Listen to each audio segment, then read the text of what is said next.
Hey everybody, we're back. Going to talk some more about the Word. And the passage that's standing out to me today has to do with when Mary and Joseph took Jesus, as it says was their custom, into Jerusalem for the Passover. And when Jesus was 12 years old, it says as they were leaving that the child Jesus tarried behind in Jerusalem, and Mary and Joseph knew not of it. So they ended up traveling a day's journey thinking he was with the company of those they were traveling with, and he wasn't. And when they discovered that, they turned back, and 3 days had passed, and then they found him in the temple talking with the doctors and asking them questions and answering theirs. And it says they were astonished at what he was bringing, basically. And so when Mary and Joseph found him, Mary said to him, son, why have you dealt with us in this way? Your father and I have sought you sorrowing. And he said, how is it that you've sought me? Didn't you know I must be about my father's business? And so that's just been standing out to me as of late. And so when I was looking that up, when it says actually that the child Jesus tarried behind in Jerusalem, that word tarried has to do with, it actually means to stay under. And I feel like God was painting this prophetic picture of the ultimate destiny that Jesus would fulfill, in that it says that Jesus said that when they asked him for a sign, he said, no sign shall be given to you except the sign of the prophet Jonah. For as Jonah was in the belly of the whale 3 days and 3 nights, so shall the Son of Man be in the heart of the earth. And that happened in Jerusalem. And so there was this prophetic picture that was painted even through what was going on with Jonah, of going down and being under.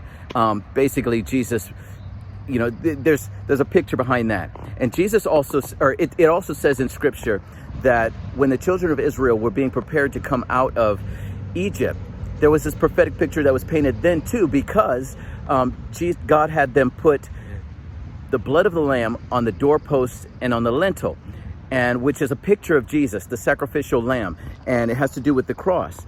And in that time, they're just obeying God. They have no idea that what God is ultimately doing is putting together this prophetic picture of what Jesus would, this destiny of Jesus that he would fulfill. And he's doing the same thing with Mary and Joseph in this picture where he tarries behind in Jerusalem. All of that said, it says they didn't understand what was going on. And many times the Lord is operating on a level where he's putting Jesus on display that we have no clue about. We feel like our circumstances are, the end all be all. Oh my gosh, you couldn't have gotten any worse than this. And I'm not minimizing anyone's circumstances. We do feel like those circumstances are pretty intense sometimes. But what we need to recognize is that God is always operating on a level that's greater than what our understanding is. And what he's doing in that is he's painting a picture of who Jesus is, how great he is, how involved in our lives he is, how just intricately interested in everything he is for us. And not only for us, but just like in this picture with Mary and Joseph, it went beyond just what their current circumstance was, in that he was painting a picture that would put Jesus on display, that would be something that others could actually be impacted by. And I feel like he does that with us, you guys, that what he's doing in our lives many times is not only exclusively for our own benefit, but also that we could be a testimony of who Jesus is to the lives of those around us. So there's that. And, it's crazy because when you look at the picture of Peter walking on the water, this all ties together. But when Peter walked on the water, it says, first of all, he recognized, Jesus says, first they think it's a ghost. Jesus says, don't be afraid, it's I. Peter says, Lord, if it's you, bid me to come out to you. He says, come. Peter starts walking on the water. And it says when he saw the wind that it was boisterous, he was afraid and began to sink. And he immediately cried out to Jesus, help, and Jesus caught him, right? But I was just meditating on that, and I feel like there's something, these two tie together, but it says when he saw the wind. Now the backstory is this: Jesus put them into the boat and sent them off. And part of what they were faced with when Jesus came walking out on the water is, it says he saw them and they were toiling in rowing, for the wind was contrary to them. And when you study all of that out, it means that the wind was in a fixed position in front of them and it was blowing against them.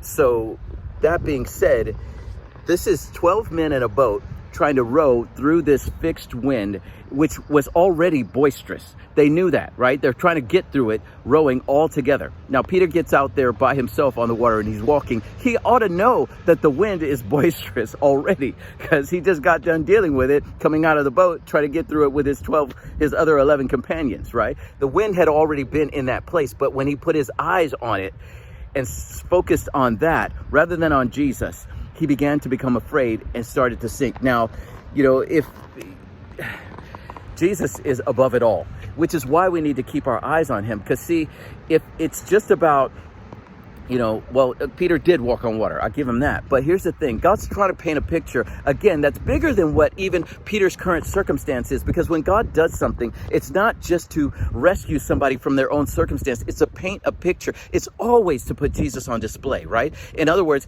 this is just another circumstance where God is painting Jesus for who he really is in the earth, that he is greater than even the natural elements. So it wasn't just about Peter. It was about us too, in recognizing we can take from that picture, even if you haven't had the opportunity to walk on water, to apply the fact that Jesus is above it all. That's the ultimate communication through that passage and why it's available to us. Because it wasn't to help people understand, okay, God can help you walk on water, because most of us won't be doing that. It was bigger than that. All of that said, as we learn from that passage, we can see the thing that kept him up was seeing what Jesus was doing. Now, here's one of the things that's so crazy to me, okay? It says that when Peter saw the wind was boisterous, right? Now, in the Mark 6 story that is accounting this, it says that as Jesus was walking toward them, it says that he would have passed them by, except they cried out, right? That's when he said, don't be afraid. Now picture this. The wind is so insignificant to Jesus as they're toiling and rowing, trying to get through this thing, 12 men with a boat, and it's withstanding them. Jesus, the wind is so insignificant to him that he's taken a leisurely stroll, and he would have passed them by. Didn't say he was running, didn't say he was fighting through the wind and he somehow broke through. Jesus is taking a stroll and still passing them by almost, except they cried out to him. He would have beat them to the other side. That's what's crazy. And that's why we have to keep our eyes on him to see how victorious he is over everything that we could ever face. And this is all supernatural. Hello, he's walking on water. The wind is not even there for him, yet it's facing them. And it's just crazy. So, but when we keep our eyes on him, we see in what he makes available of himself through revelation, how powerful he is.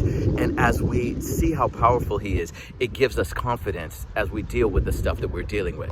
I think that's all I'm going to share for today. I'll jump back in with a continuance on this topic because I feel like the Lord's been speaking a lot to me about it. But with that, I will, as I always do, invite you guys to partner with my family and I. We have a nonprofit called Desire of Nations that helps disadvantaged children in different parts of the world. One of the things that we've embarked upon as of late is to work on a safe house, making it available for trafficked victims. That's coming together, and we want to invite you again to partner. So the way you can do that is we have a website. It's desireofnations.org. That's desireofnations.org, all one word. On that site, you'll find a tab that says how to help. You can partner with us with a one-time gift, or you can become a partner that is a regular donor. It makes that option available to you. And also, if any of these things you're finding on these videos is in any way a blessing to you, and you'd like to hear more, I've written a book called It's Supposed to Be Impossible, and you'll find a link to how to purchase that on our homepage of our website. It takes you to Amazon where you can get it. And all of the proceeds of the book go to helping these children that we're working with. So just want to make that available to you. Always blessed when you guys jump on, and let's keep doing this. God bless you. I'll talk to you on the next one.